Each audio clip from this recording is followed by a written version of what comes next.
Okay, Realty One Group agents, Tim is back. Here is page 5 of the residential purchase agreement.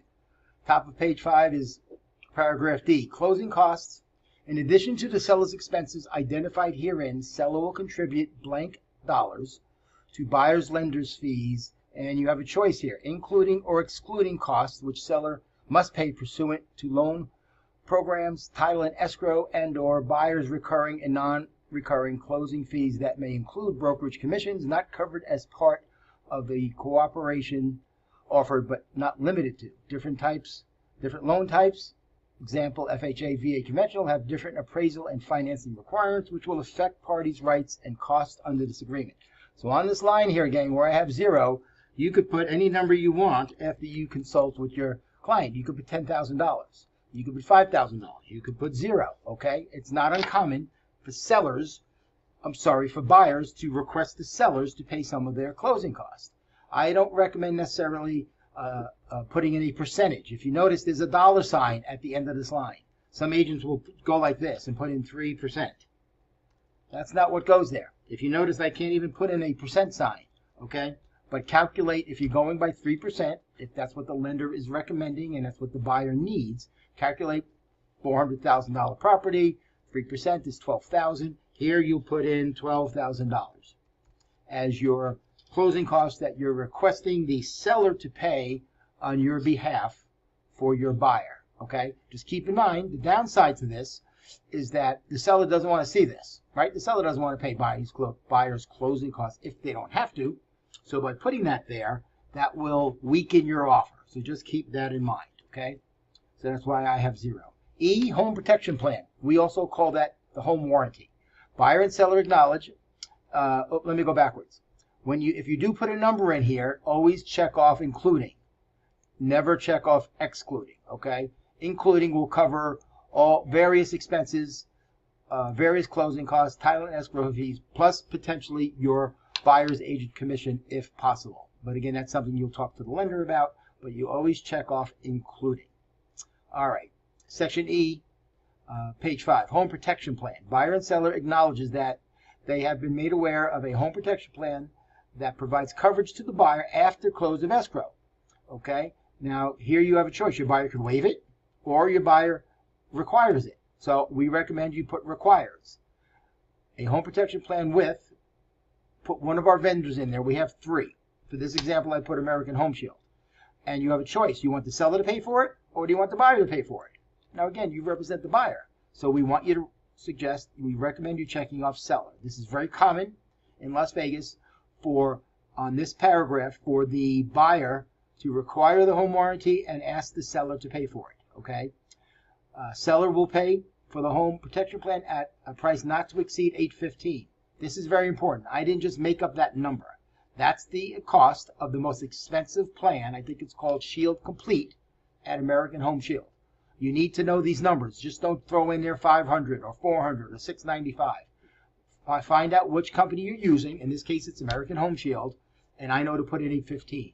If the seller could counter this and say, no, we're not paying 815, we'll give you $500, then your buyer can pay the difference to get the best plan American Home Shield has to offer, okay?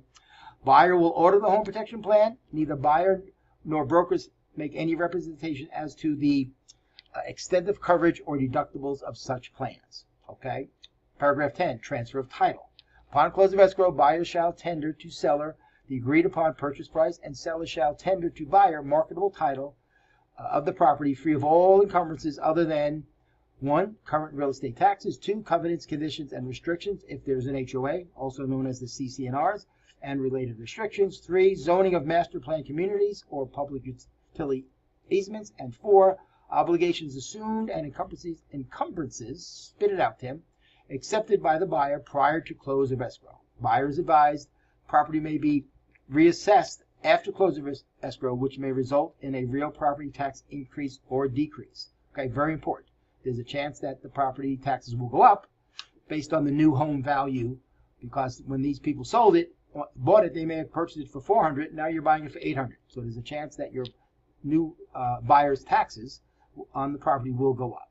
Number 11, common interest commitments, communities. We call that HOAs. If the property is subject to a CIC, Seller shall provide at seller's expense the CIC documents as required by NRS 116.4109, collectively the resale package.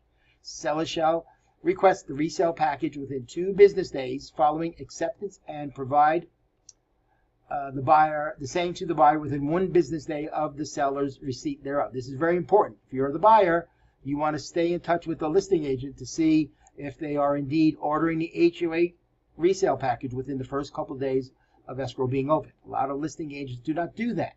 They wait until further down the road, maybe a week or 10 days, then they order the package, but contractually they have to do it within 2 business days of acceptance. Okay, now these regulations are important. As you can see, they are bold. They're in bold print. Bold for a reason. Okay? Pursuant to NRS 116.4109, buyer may cancel this agreement without penalty until midnight of the 5th calendar day following the date of the receipt of the resale package. So, this is important, gang. All of these time frames start the day after your property is accepted by both parties. Okay? Both parties sign the RPA on June 16th. Everything, you open up escrow June 17th, that's when the clock starts, the day after acceptance. Same thing happens here. Your buyer gets the resale package on June 18th. They have 5 calendar days. That doesn't mean if Christmas is in there. That doesn't mean holidays are in there. Okay, it's 5 calendar days following the day of the receipt if they want to cancel. And usually a buyer only cancels if there's something in the resale package that doesn't fit into their lifestyle. Quick example, I had a client once, she had 4 dogs. Okay, we went into escrow, we got the resale package, and we read through the resale package, and we found out that the limit in the HOA was only 2 dogs. Unfortunately, she had to cancel because she had 4. So it's really important that you get this to your buyer, help them read it. They're going to sign a piece of paper that says they read it. Okay, and some of these HOA resale packages are hundreds and hundreds of pages. Okay, so if you know your buyer has 3 boats, 7 motorcycles, 5 cats, they have a llama, I don't know, they have 5 dogs, help them with the resale package so you don't get into the middle of escrow and then there's an issue.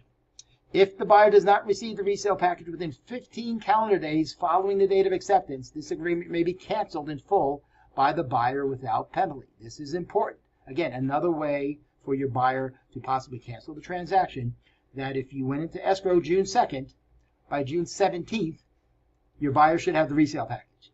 Okay? So that's why keeping track of these dates is so important. Notice of a cancellation shall be delivered pursuant to Section 25 of the RPA. The third bullet point, upon such written cancellation, buyer shall, let me go up a little bit, promptly receive a refund of the EMD. Both parties agree to execute any documents requested by the escrow holder to facilitate a refund. If written cancellation is not received within a specified period, the resale package will be deemed approved. Seller shall pay all outstanding CIC fines and or penalties at close of escrow. So this line right here is very important about canceling and getting the EMD back for your buyer. Escrow holder to facilitate a refund, okay, if written cancellation is not received within a specified period, meaning both parties have to sign a cancellation before escrow gives the money back to your buyer. Sometimes the seller doesn't want to sign the cancellation.